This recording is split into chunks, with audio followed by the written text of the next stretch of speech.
آج میں ایک ایسے لمحے کا ذکر کروں گا جو روح کو ہلا کر رکھ دے گا۔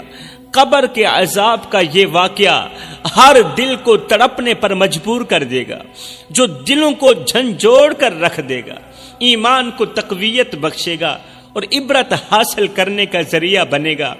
پردے میں چھپی میری ماؤں، بہنوں، بیٹیوں، اگر زندگی میں خوشحالی لانا چاہتی ہو، اگر زندگی میں رونقیں لانا چاہتی ہو تو اس واقعے کو ایک بار دل کے کانوں سے سنو اور ان گناہوں سے جلد از جلد توبہ کرو جو آپ کا گھر برباد کرنے کا ذریعہ بنتے ہیں، جو نیکیاں ہونے کے باوجود بھی وہ گناہ جو نیکیاں ہونے کے باوجود بھی قبر کو اندھیری کر دیتے ہیں، قبر کو کالی کر دیتے ہیں۔ انسان کے پاس نیکیاں بھی ہوتی ہیں، اچھے اعمال بھی ہوتے ہیں، پھر بھی اس کی قبر اندھیری ہو جاتی ہے۔ ایک عورت حضرت سیدنا امام جعفر صادق رضی اللہ تعالی عنہ کے پاس حاضر ہوئی، زار و قطار روتے ہوئے، خون کے آنسو بہاتے ہوئے عرض گزار ہوئی، حضرت آج ہماری بستی میں ایک عورت کا انتقال ہوا، وہ 5 وقت کی نمازی تھی، عبادت گزار تھی، اس کی عبادت کا پوری بستی میں چرچا تھا، دوسری عورتیں دور دراز سے اس سے دعائیں کروانے کے لیے آتی تھی، لیکن جب اس اللہ والی عورت کا وقت آخر آیا، اس اللہ والی عورت کا جب وقت آخر آیا، زندگی کا سورج غروب ہوا تو وہ 3 دن تو مسلسل سکرات کی تکلیف سہتی رہی، آدھی روح اندر آدھی روح باہر، 3 دن مسلسل سکرات کی تکلیف سہتی رہی۔ اس کی حالت بہت خوفناک تھی، اس کا چہرہ بگڑ گیا، خوبصورتی بدصورتی میں بدل گئی۔ جب اسے غسل دیا گیا تو اس کا جسم سوج گیا، پھول گیا، اور جب اس کا جنازہ اٹھایا گیا تو اس کا جسم بہت وزنی ہو گیا تھا۔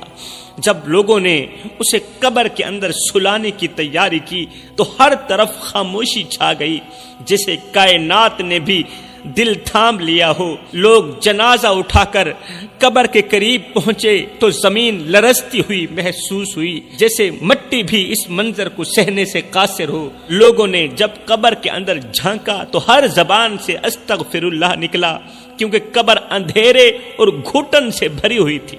قبر کے اندر سے آتی ہوئی گرم ہوا نے سب کے چہروں پر خوف کی لکیریں کھینچ دیں، جیسے کسی نے جہنم کی جھلک دکھا دی ہو۔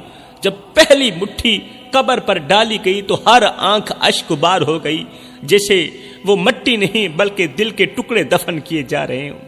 قبر کے اندر سے اٹھتی ہوئی گرمی نے دلوں میں خوف بٹھا دیا، جیسے گناہوں کی سزا کا ابھی سے آغاز ہو چکا ہو۔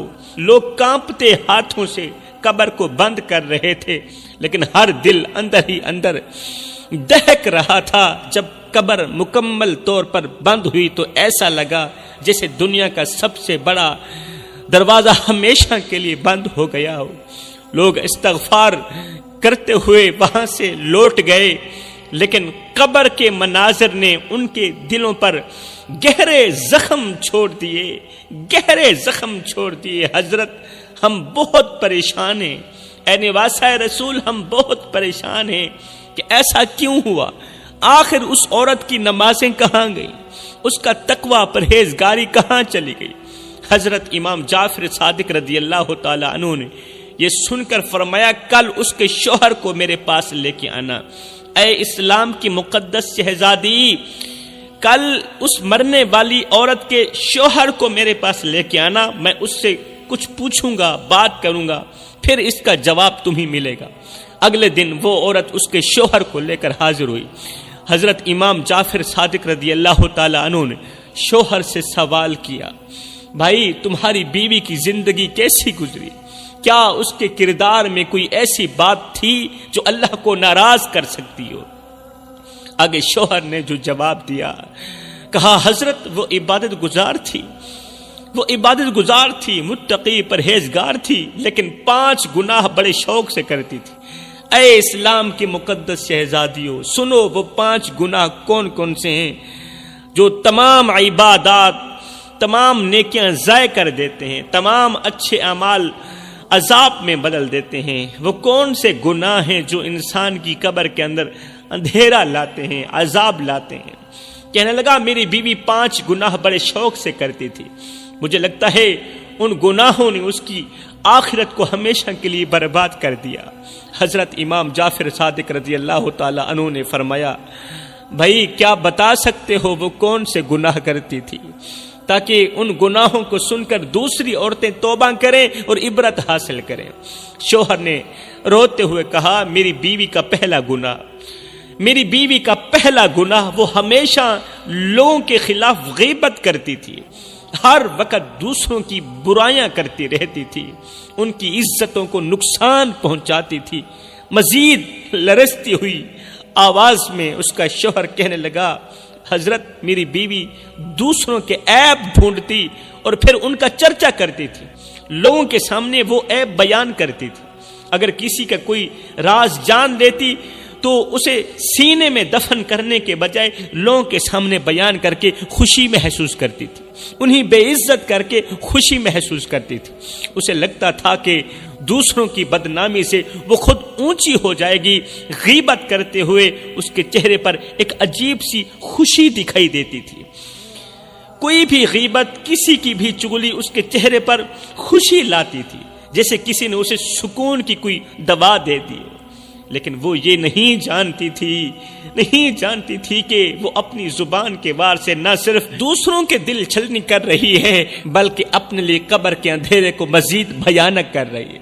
حضرت وہ اپنی باتوں کے ذریعے گھر گھر نفرتیں پھیلانے والی چغلی کرتی تھی، غیبت کرتی تھی۔ اگر کہیں 2 دل قریب آنے لگتے تو وہ اپنی زبان کے زہر سے انہیں دور کر دیتی تھی۔ اسے کسی کی خوشی دیکھ کر جلن ہوتی تھی، کسی کے چہرے پر مسکراہٹ دیکھ کر اسے جلن ہوتی تھی، اور وہ اپنے لفظوں کے تیر سے خوشیوں کو روند کے رکھ دیتی۔ میں نے کئی بار اسے روکا، کہا یہ عادت چھوڑ دے، لیکن اس کا جواب یہی ہوتا تھا کہ میرے بغیر یہ دنیا چل ہی نہیں سکتی، لوگوں کی حقیقتیں ان پر کھولنا میرا فرض ہے۔ شوہر نے لرزتی ہوئی آواز میں کہا، حضرت میری بیوی کی خواہشات کبھی ختم نہیں ہوتی تھی۔ دوسرا گناہ، خواہشات کبھی ختم نہیں ہوتی تھی۔ وہ میری ماہانہ آمدنی سے زیادہ خرچ کرتی تھی، مطلب فضول خرچی کرتی تھی، اور جب میں اسے روکتا تو وہ کہتی یہ سب کچھ میرا حق ہے کیونکہ میں تیری بیوی ہوں۔ وہ کبھی اس بات پر غور نہیں کرتی تھی کہ میری محدود آمدنی میں گھر کیسے چلے گا۔ تم عیاشیوں میں اڑا رہی ہو۔ وہ دنیا کی چمک دمک میں اتنی مگن تھی کہ ہماری ضروریات کو نظر انداز کر دیتی تھی۔ کبھی کبھار ایسا ہوتا تھا گھر میں روٹی نہیں ہوتی تھی، لیکن میری عیاش بیوی عیش و عشرت کی زندگی گزارنے پر مجھے مجبور کر دیتی تھی۔ جب میں کہتا کہ ہم یہ خرچ برداشت نہیں کر سکتے تو وہ غصے میں دوسروں کے تانے دینے لگتی اور کہتی کہ دیکھو فلاں عورت کیسے رہتی ہے، اچھا پہنتی ہے، اچھا کھاتی ہے، اچھا پیتی ہے، اور مجھے وہ سب کیوں نصیب نہیں جو ان عورتوں کو نصیب ہے۔ اس کی بے تکی باتوں سے میرا دل ٹوٹ جاتا، لیکن میں خاموش رہتا، برداشت کرتا رہتا، کیونکہ میں نے اپنے تمام معاملات اللہ پر چھوڑ دیے تھے۔ کہنے لگا میری بیوی کا تیسرا گناہ غیر محرم مردوں سے تعلقات بڑھاتی تھی۔ شوہر نے گہرے افسوس اور ٹوٹے ہوئے دل کے ساتھ کہا، حضرت میری بیوی کا دل کبھی قناعت اور حیا کی دولت سے بھرپور نہ ہوا۔ وہ غیر محرم مردوں سے تعلقات بڑھانے میں کوئی آر محسوس نہیں کرتی تھی۔ وہ ہمیشہ دوسروں کی توجہ کی طلبگار رہتی تھی اور اپنی باتوں سے مردوں کو اپنی جانب مائل کرتی تھی۔ میں نے کئی بار اسے سمجھایا، اسے روکا، لیکن وہ میری باتوں کو ہنسی میں اڑا دیتی اور کہتی یہ میری زندگی ہے، تمہیں اس سے کوئی فرق نہیں پڑنا چاہیے۔ وہ دوسروں کی نظروں میں خوبصورت اور خوش مزاج نظر آنے کے لیے حیا کو پسے پشت ڈال دیتی تھی۔ وہ یہ نہیں سمجھتی تھی کہ یہ وقتی خوشیاں اس کی آخرت کو تباہ کر رہی ہیں۔ جب میں نے اسے اس راستے سے ہٹانے کی کوشش کی تو وہ الٹا مجھ پر الزام تراشی کرتی جیسے میں اس کی خوشیوں کا دشمن ہوں۔ کہنے لگا میری بیوی کا چوتھا گناہ ہے۔ شوہر نے آنکھوں میں شرمندگی اور دل میں بے پناہ دکھ کے ساتھ کہا، حضرت میری بیوی کی ایک اور عادت تھی جو میرے دل کو چھلنی کر دیتی تھی، میرے دل کو ٹکڑے کر دیتی تھی۔ یہ عادت اتنی گندی اور خطرناک عادت تھی، یہ عادت میرے دل کو چھلنی کر دیتی تھی، یہ گناہ میرے دل کو توڑ دیتا تھا۔ وہ گناہ یہ تھا کہ وہ میرے ماں باپ کے ساتھ سخت رویہ اختیار کرتی، میرے ماں باپ کو دکھ دیتی اور بات بات پر بدتمیزی کرتی تھی۔ ماں باپ کے چہروں پر اداسی اور آنکھوں میں نمی دیکھ کر میرا دل تڑپ اٹھتا۔ وہ میرے والدین کے ہر حکم کو بوجھ سمجھتی، ہر خدمت کو اپنی توہین گردانتی تھی اور زبان سے ایسے کلمات نکالتی جو سننے والے کے دل پر تیر کی طرح لگتے۔ وہ میرے ماں باپ کی کمزوریوں پر طنز کرتی تھی، ان کی دعاؤں اور قربانیوں کو فراموش کر دیتی۔ اگر میرے والدین اسے کسی بات پر نصیحت کرتے تو وہ غصے میں آ کر مجھے دھمکاتی تھی، یا مجھے رکھو یا اپنے ماں باپ کو رکھو۔ حضرت میری ماں اکثر اس کی بد زبانی سن کر آنکھوں میں آنسو لیے خاموش ہو جاتی اور میرے والد اندر ہی اندر ٹوٹتے چلے جاتے۔ میں بیوی کی ان حرکتوں پر شرمندہ تھا، لیکن اسے سدھارنے میں ناکام رہا۔ اس کا پانچواں گناہ وہ نماز نہیں پڑھتی تھی، اللہ کے حضور جھکتی نہیں تھی۔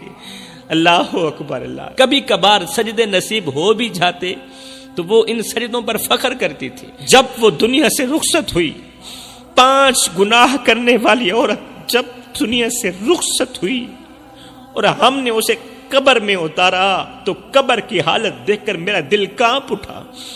قبر سے اٹھتی ہوئی گھٹن اور وحشت نے مجھے بتا دیا کہ وہ دنیا میں اپنے اعمال کی وجہ سے کس انجام کو پہنچ چکی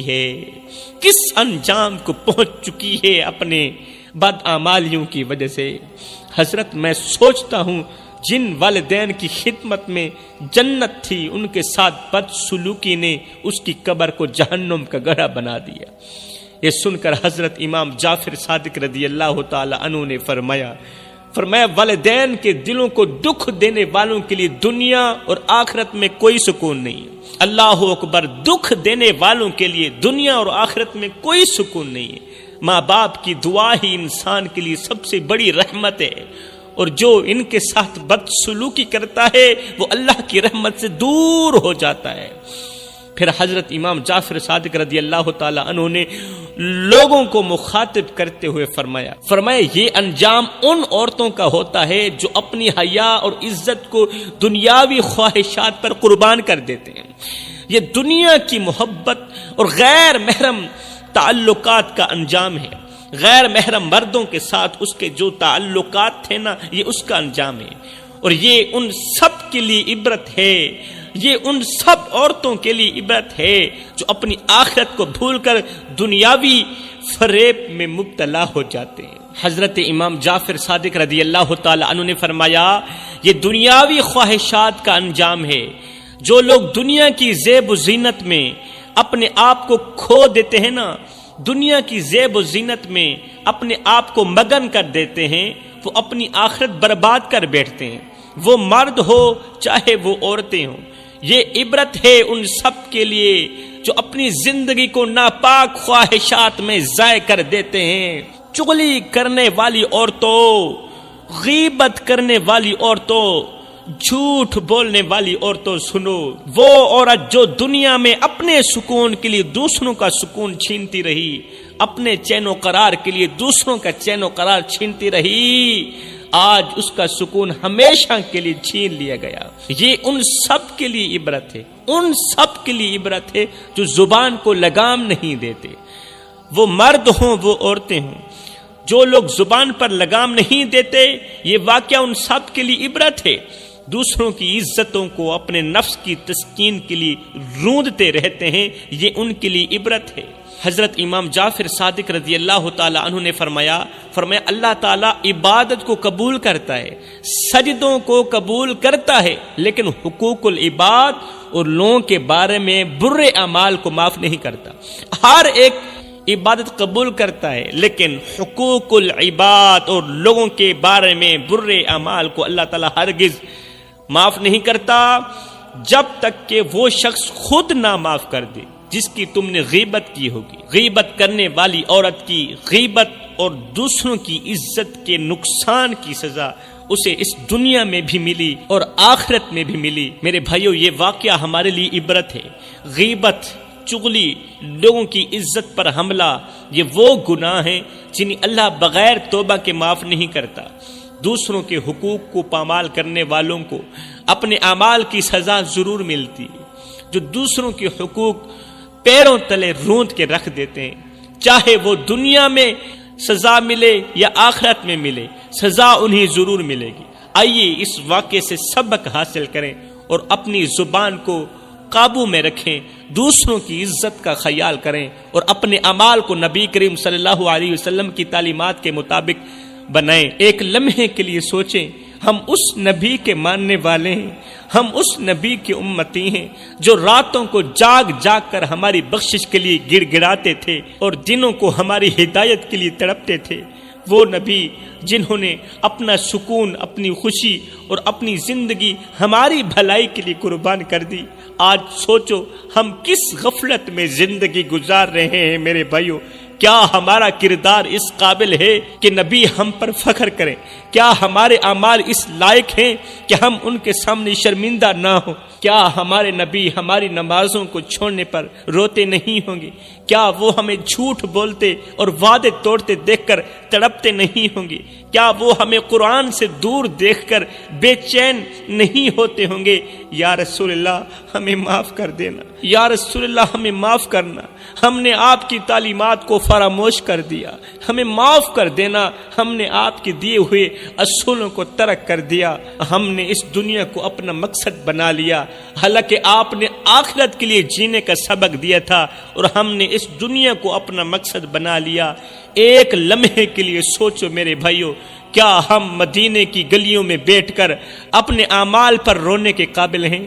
مدینے کی گلیوں میں بیٹھ کر، روضہ انوار کے سامنے بیٹھ کر اپنے اعمال پر رونے کے قابل ہیں؟ کیا ہمیں شرم نہیں آئے گی کہ ہم نبی کے عشق میں ڈوب کر بھی اپنی اصلاح نہ کر پائے، نبی کی محبت میں ڈوب کر بھی اپنے آپ کو بہتر نہ کر پائے؟ آج خود سے سوال کرو کہ کیا میں وہ امتی نہیں ہوں جس کے لیے نبی نے قربانیاں دی، جس کے لیے نبی تڑپے، جس کے لیے نبی روئے؟ ہاں وہ میں ہی امتی ہوں۔ آئیے اپنے گناہوں پر ندامت کے آنسو بہائیے، آئیے اپنے دلوں کو پاک کیجیے، آئیں اس عہد کو دہرائیں کہ آج کے بعد ہم نبی کی محبت میں اپنی زندگی کو بدل دیں گے، نبی کی محبت میں جئیں گے اور نبی کی محبت میں ہی مریں گے، نبی نبی کرتے ہوئے جئیں گے، نبی نبی کرتے ہوئے موت کی گھاٹ اتریں گے۔ میں دعا کرتا ہوں اللہ ہمیں مدینے والے کریم آقا کی سچی محبت نصیب فرما، پیارے نبی سے دل و جان سے، اپنی اولاد سے بڑھ کر محبت کرنے کی توفیق عطا فرما۔ اللہ ہمارا خاتمہ ایمان پر فرمانا، ہم سب کو نیک بنا دے اور ہم سب کو ایک بنا دے، ہم سب کو وہ نیک کام کرا دے جس پر تو بھی راضی ہو جائے، تیرا حبیب بھی راضی ہو جائے۔ آمین ثم آمین، وما علینا الا البلاغ المبین۔